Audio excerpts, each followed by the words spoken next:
Hello, hello, hello. At the end of the last episode, I was standing here, well, roughly here, and saying that I wanted to go exploring that way.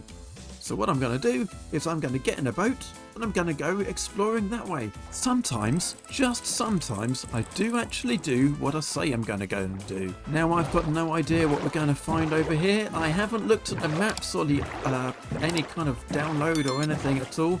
I've literally no idea. There's a bee with no land around it. Well, I wasn't expecting that for a start. But what I am hoping to find is some dark oak and some jungle, because those are the two wood types I don't have yet. I'd also like to try and find some dripstone caves, but obviously that involves going underground a bit, so we're not going to bother with that. But we are going to see if we can find some new terrains. A warm ocean would be quite nice as well. Everything we've found so far has been really cold. Well, I've managed to find this tiny little island. But actually, it's a bit bigger than that. So there I was saying I hoped we were going to find something nice and warm, and we found some ice spikes. Brilliant. Well, if I ever need to find some ice, I know where to come.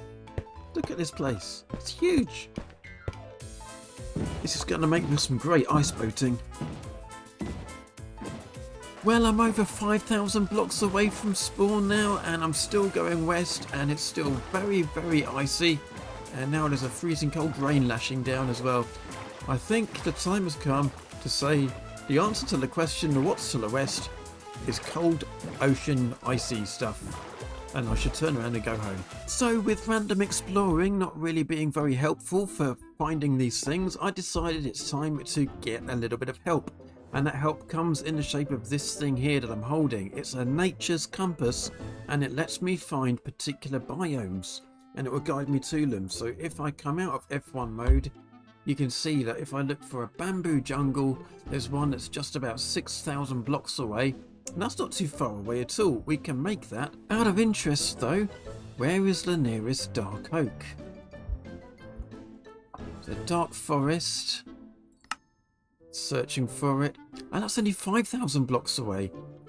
Okay, well we need to go and find both of those things. And the compass will guide us here. It looks like both of them are pretty much to our north somewhere. So let's go, shall we? And there it is, a dark oak forest. That's exactly what we want. So I'm just going to chop down some of the trees on the edge here, these dark oak ones, and get as many dark oak saplings as I can. And I'll see you in a bit. Well, I've got almost a stack of dark oak saplings, and that should be enough to be getting on with. So let's go and find some jungle, shall we?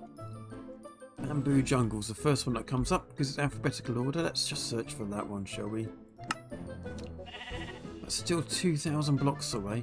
Is there a closer jungle?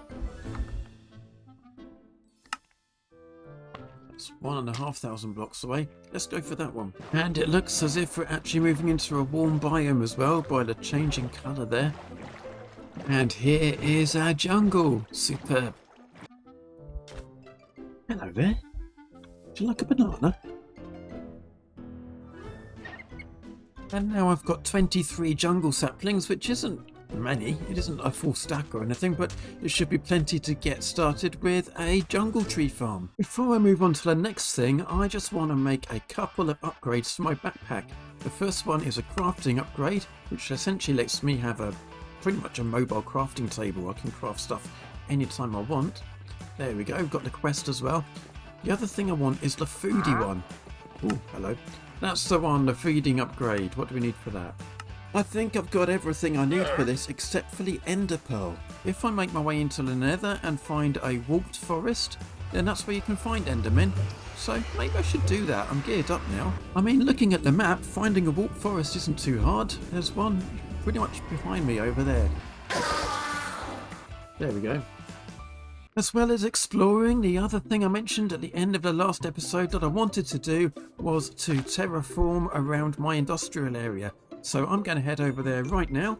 And the area I'm talking about is this area here.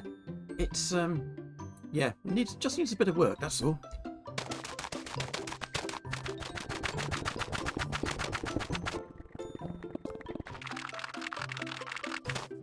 So now this is what it's looking like. It's a lot greener and a little bit flatter in places. so I filled in some of the dips and flattened out some of the hills. I haven't completely got rid of all of the sand, but we'll probably do that a bit more in due course, because let's face it, it's ridiculous that the beach that starts over there comes all the way this far into the island. Talking of grass, I do need to come and bone meal some of this so that it's not quite so flat, but overall it's looking quite good. We do have some bits that are pretty deliberately flat so that we can build more buildings and put some farms on these places, and in fact that's what we're going to do very soon. I've chucked some very basic paths in around the place just for the main places where I tend to walk, but this is a create mod series and it wouldn't be a create episode if we didn't make some kind of... Oh yeah, I forgot to mention, I found a waystone on my way to the woods. It's many blocks away and I didn't pick it up, so it's over there and it's kind of annoying me. I'll have to go back somewhere at some point and pick that up. Anyway, as I was saying, this is a create series and it wouldn't be a create episode without making some kind of create farm, and that's what we're going to do now. Now that we've been to the woods and we've got our dark oak and our jungle, I think we need to make a tree farm that can harvest those. And standing here waiting for the train makes me think I should start using those waystones sooner rather than later. But now I'm on board the train, we've actually got a new driver. The other driver is still over there, the slimy one, you can see him over that way. But this bat has volunteered to drive the train as well, and he seems to be doing quite a good job. So we might get rid of the slimy friend over there, because that bat looks so cute with his little driver hat on. But we'll play with the trains again in another episode, because for today I really want to concentrate on the tree farm. And we've got this one behind me, which is working great for the single stem trees, things like the cherry, and we've got a bit of spruce in there, oak, birch, those kind of things, acacia. Well, that's all of them, isn't it? I've listed them all. But for the 2x2 trees, the dark oak, and actually the jungle and spruce again, I'd like to make a slightly bigger and, well, it has to be a bigger farm because that's too small for those. So we're probably going to take the spruce out of there and we'll make a jungle, dark oak and spruce farm over at the other base. So the idea is I'm going to have a powered minecart rail going along behind me. Yeah, pretty much like that one there. And then I'm going to plant the trees over this side, and the idea is we'll have a minecart contraption that basically whizzes up and down here, harvests them, and chucks all the logs and stuff into storage. That's the idea. But as always, nothing is ever quite as simple as it seems, because although I've got plenty of mechanical saws, well actually I've only got 6, but we can make more of those. What I don't have any of at all is deployers. For deployers we need brass, and to make brass we're going to need some copper and some zinc. Unfortunately, we've got a decent supply of that just comes through this machine here. But this lack of deployers is a recurring problem for me, so I think before I do the tree farm, I'm going to have to make a brass farm. Why do we call everything that does anything automatically a farm in Minecraft? It's not a farm, it's just a machine. Anyway, for our brass farm, we need a blaze burner with a basin on top of it and a mixer that goes on top of that. And the mixer needs to be powered, and the blaze burner also needs to be fueled. So we need to work out how we're going to get the fuel into there, the copper and zinc from there down into here, and power to here. So we've got 3 things that we need to sort out, and then it will all magically work. So I'm going to have a bit of a fiddle about to try and work out the best place to put that and how to get all those things going into it. And, well, I'll see you in a minute. Well, a little while later, and I think we're there. So, as you can see, we've got our gizmo in here. Let's start at the top, shall we? So we've got some spinning cogs. That's taking the power out of a water wheel that is through this wall here. So we've got a speed controller here, and that's just putting that through. The only other use for that water wheel, that's the one that's making this conveyor belt. The one you can see up there go really slowly, because that's the one that we're using to blast things with. And up behind our basin there, can I see it from this side? Yeah, just about. You can see there's a funnel on there with a filter on it, so that's taking stuff out of that blasted belt. And that will obviously just take in our copper and our zinc and pop that into the basin. Then for fueling the blaze burner, we've got another new belt along here. It's quite a fast one because we've linked it up to the other mechanisms over that side. and that just will take stuff out of here.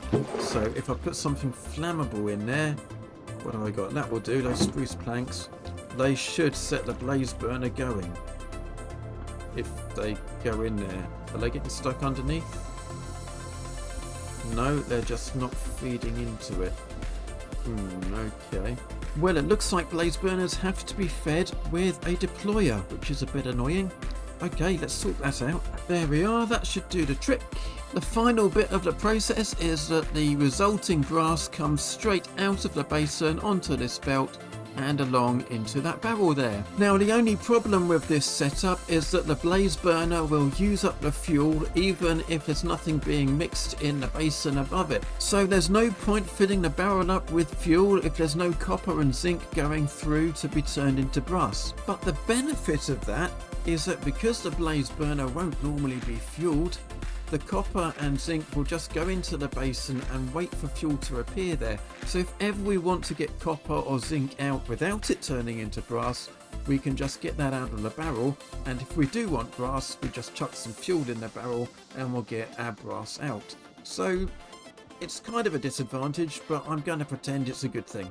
I mean, I could set up some clever mechanism so that it detects whether there's stuff in the basin and then only puts the fuel out of the barrel if there is, but that's just too complicated, and frankly, I'm happy with the way it is. So let's just prove that this thing works, shall we? Normally, the copper and zinc would be in ore form, go into this chest here, and then it would come out of the funnel on the other side, and it will get blasted along that conveyor belt, and it would turn into copper and zinc ingots.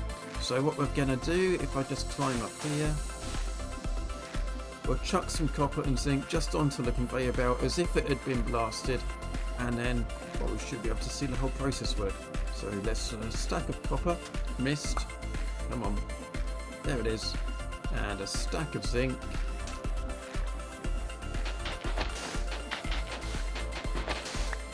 They should both appear in that barrel. 16 copper ingot, 16 zinc ingot. Okay, only take 16 in, so the rest goes into the chest. I guess so. So that's sitting in there. Then we chuck some fuel into here. The mixer starts up. And we've got some we made earlier. We should get some more. There we go. We get some brass ingots going in. Quite satisfying, isn't it? With a bunch of deployers now in my hotbar, it's time to finally try and sort the tree farm out. And the first thing I'm going to do is clear a couple of columns of this grass behind me, so it'll go along parallel to the minecart track there, because we only want a few patches where we can actually deploy the saplings. There we are, and now I'm going to fill these trenches in with something that the saplings cannot grow on, and every 4 blocks or so we'll pop in a 2x2 of dirt. So now it's time to actually make the machine. In theory, that's most of the machine done. Let's just make sure these deployers are only going to put down the saplings we want. So let's do dark oak there, jungle in the middle, and we'll do spruce on the end over here. The other thing I want to do, of course, is to get some stuff out of this machine while it's going. So for that, we're going to need some storage interfaces. And then I'm just going to put a belt coming out of this storage interface and put that into a vault. So something like that should do the trick. So if I've done this right, and bear in mind these things never actually work first time, just need to glue it together and set it going, and that's kind of it.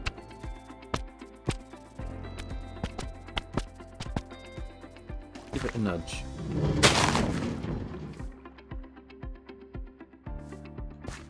Well, okay. That hasn't entirely worked. Ah! This is bad. Come back! Come back! You're what the French call les incompétents. So back in the cart assembler, I think if I click on that, we change it so it doesn't always face towards motion. We lock rotation. I think that's the one. That's where the saplings have gone. They've all been put into the vault. Okay, so we need to make sure the saplings don't go out of there. Now, the obvious thing to do is to stick a filter on here to stop the saplings coming out, but my worry then is that the machine over here is just going to fill up with saplings eventually and won't be able to pick up anything else that it harvests. But right now I can't think of another way around it, so I think I'm going to do that. I'm just have to keep an eye on it. Eventually it'll probably run out of space and we'll just see a load of logs hanging around here and we'll just have to empty it out of saplings manually, I guess. I don't know. We'll find out. So I've got a list filter. In fact, it's something I used earlier. So we want dark oak, jungle, and spruce saplings. Oh, and the other thing is we want it to be a deny list, so don't let these things come out. We'll chuck that on here. Pop it back down again. Send it on its way. Yes, look at that. That's what we wanted. Oh no! I forgot the rotation thing again. Oh no, there's saplings everywhere. That all seems to be working very well indeed, and we've got quite a bit of stuff in the vault already.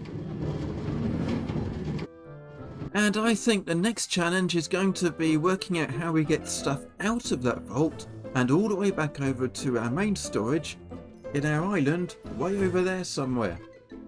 And that's definitely going to be a job for next time. So thanks for your company today. I hope you've enjoyed it. I'm really pleased with this. And I'm going to say the standard YouTuber thing. Only a small percentage of you are actually subscribed to the channel. So if you don't want to miss the next episode, don't forget to hit that subscribe button. And hopefully, I'll see you next time. Bye!